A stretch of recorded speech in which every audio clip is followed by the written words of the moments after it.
Hello students, आपका मेरे channel smart study में स्वागत है। स्टूडेंट्स, आज हम शिक्षा निदेशालय की तरफ से दी जाने वाली कार्यपत्रक नंबर 34 करेंगे, जो कि क्लास 8th की है और विषय है गणित।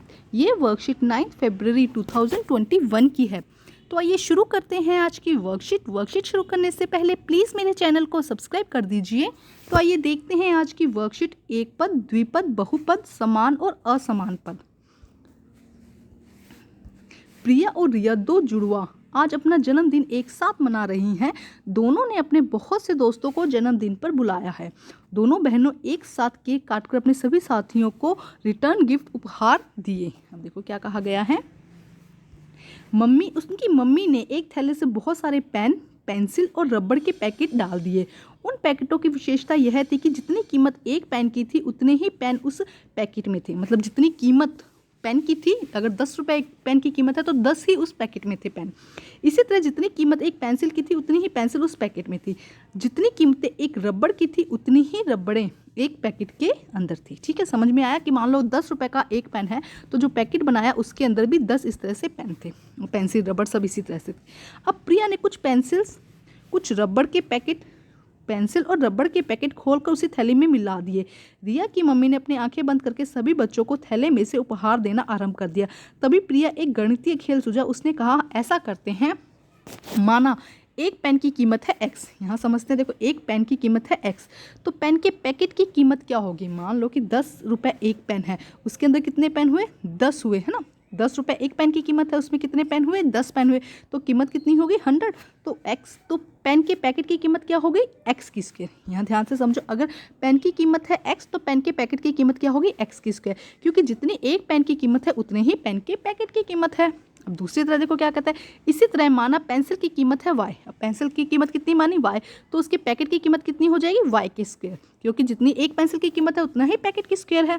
थर्ड क्या कहता है, देखो इसी तरह रबड़ की कीमत कितनी है, z, तो रबड़ के पैकेट की कीमत कितनी हो जाएगी, z की स्क्वायर, क्योंकि जितना एक रबड़ की कीमत है उतने ही उसके अंदर पैकेट रबड़ है। ठीक है, तो देखो यहाँ पे इंटरेस्टिंग था ये क्वेश्चन ना। अब देखते क्या कहा गया है। अब हमें कहा गया है, हमें क्या करना है, यहाँ पे पद बताने हैं कि कैसे, जैसे माला को मिले, श्वेता को, श्याम को, पूजा को, गीता को, विकास को और दीपक को कितने कितने पैकेट मिले या कितना कितना गिफ्ट मिला, उसका गणितीय रूप लिखना है हमें यहाँ पर। तो देखिए हम इसको समझ के करेंगे बेटा। देखिए सबसे पहले किस तरह से हम इसको करेंगे। जैसे कि 2 पैकेट पेन, तो पेन की कीमत कितनी थी, x, और पैकेट है तो हमने लगाया था x, तो यहाँ पे 4 आएगा पहले, 4 पैकेट पेन तो 4x की स्क्वायर।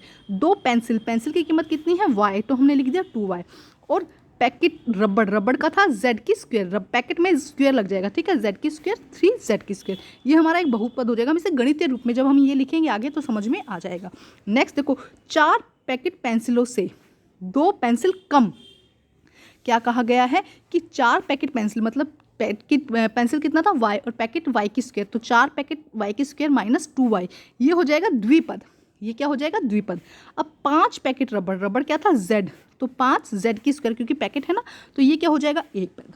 अब हम देखते हैं नेक्स्ट क्या कहा गया है। 3 पेन, तो 3 पेन मतलब कि पेन क्या था x, तो 3x प्लस, क्योंकि 5 पेंसिल, 5 पेंसिल क्या हो जाएगा 5y, ठीक है, प्लस 6 रबड़ तो 6z।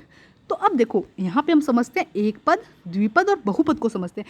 जब आपकी गणितीय रूप में सिर्फ एक ही पद दिया जाए, मतलब एक x, 6x, 5x, 2x ना, सिर्फ एक ही पद दिया जाए तो उसे एक पद कहते हैं। जब 2 पद दिए जाए, जैसे कि एक 4y की स्क्वायर और 2y की स्क्वायर, तो ये क्या हो जाएगा 2y। और जब 2 से द्विपद हो जाएगा, और जब 2 से ज़्यादा पद दिए जाए तो वहाँ पे क्या हो जाएगा, बहुपद। तो देखो यहाँ पे कितने पद दिए गए हैं, 1, 2, 3, तो ये क्या हो जाएगा, बहुपद। अब अगला करते हैं हम, देखो 2 पैकेट पेन, तो क्या हो जाएगा 2x की स्क्वायर, है ना, प्लस 3 पेन, तो क्या हो जाएगा 3x, प्लस आगे क्या है 5 रबड़, तो 5z, ठीक है। और ये क्या हो जाएगा बेटा, ये हो जाएगा बहुपद। हम यहाँ पे लिख देंगे बहुपद, ठीक है, क्योंकि अलग अलग 3 पद है ना इसके अंदर, x की स्क्वायर, x एंड z, तो ये क्या हो जाएगा बहुपद। अगला देखते हैं, 3 पैकेट पेंसिल, तो 3 पैकेट मतलब स्क्वायर आएगा, पेंसिल का क्या था y, तो 3y की स्क्वायर, ये क्या हो जाएगा 3 पैकेट पेंसिल, और ये कैसा हो जाएगा, एक पद। ये हम लिखेंगे एक पद, एक पद लिख देंगे इसको, ठीक है। आगे देखते हैं, देखो क्या कहा गया है, नो पेंसिल्स, नो पेंसिल के लिए क्या आएगा 9y, 9y प्लस 3 पैकेट रबड़, तो 3 z की स्क्वायर। ये कैसा हो जाएगा बेटा? द्विपदी। इसे हम क्या कहेंगे? द्विपदी। इसको इस तरह से लिख लीजिएगा। देखो हम क्या लिखेंगे यहाँ पर? द्विपदी। ठीक है, ये हो जाएगा हमारा जो क्वेश्चन है 9 पेंसिल और 3 पैकेट की स्केल। यहाँ तक अच्छे से समझ में आ गया होगा। जब एक ही XYZ में से कुछ एक हो तो उससे हम कहते हैं, क्या कहते हैं उसे? एक पदी। जब 2 नंबर बन रहे हैं उससे हम क्या कहते हैं? द्विपदी। और जब बहुत सारे से 1 2 3 इस तरह से बन रहा है, 2 से ज़्यादा हो रहा है, तो अब हम उसे क्या कहते हैं? बहुपद। ठीक है, अब देखते हैं आगे। देखो यहाँ पे पहले इसे समझते हैं, उसके बाद हम क्वेश्चन आंसर करेंगे। देखो क्या कहता है आगे क्वेश्चन।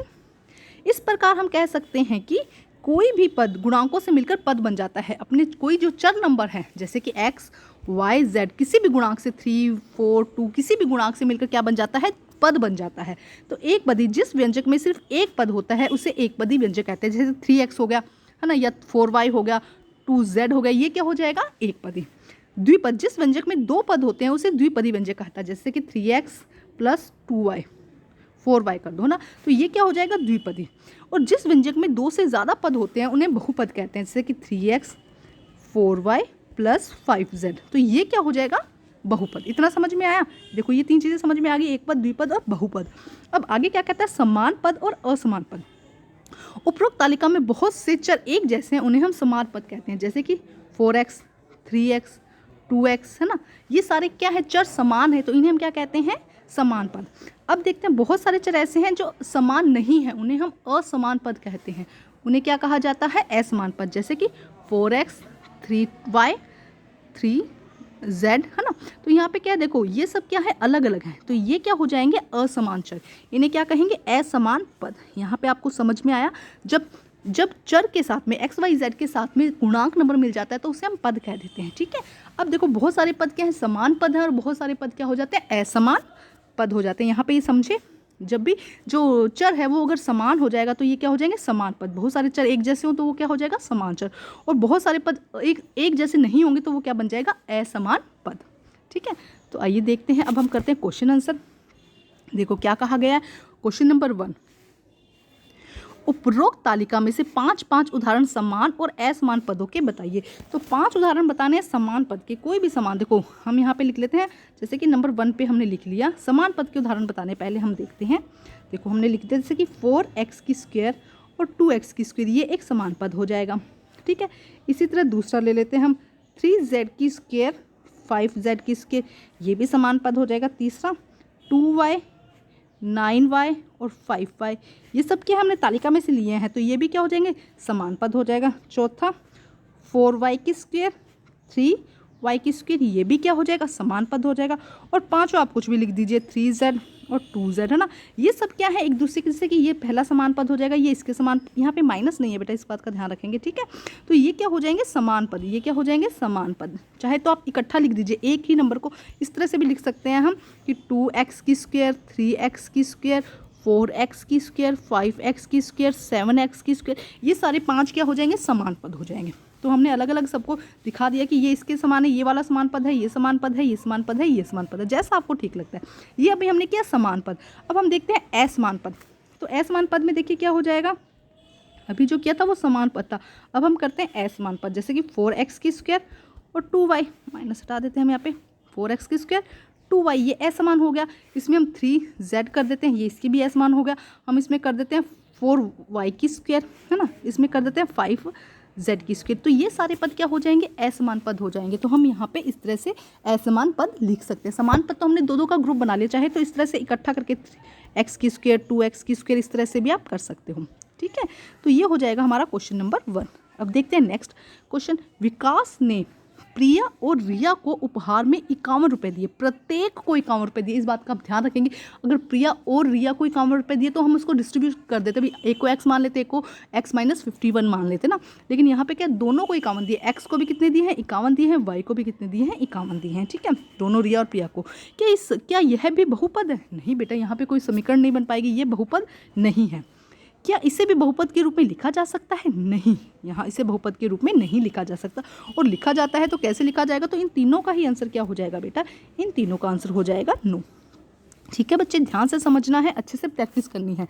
तो आज की वर्कशीट कंप्लीट होती है। वर्कशीट कंप्लीट करके अपने टीचर से चेक कराइए और प्लीज़ मेरे चैनल को लाइक कीजिए, सब्सक्राइब कीजिए और शेयर कीजिए। Thank you students.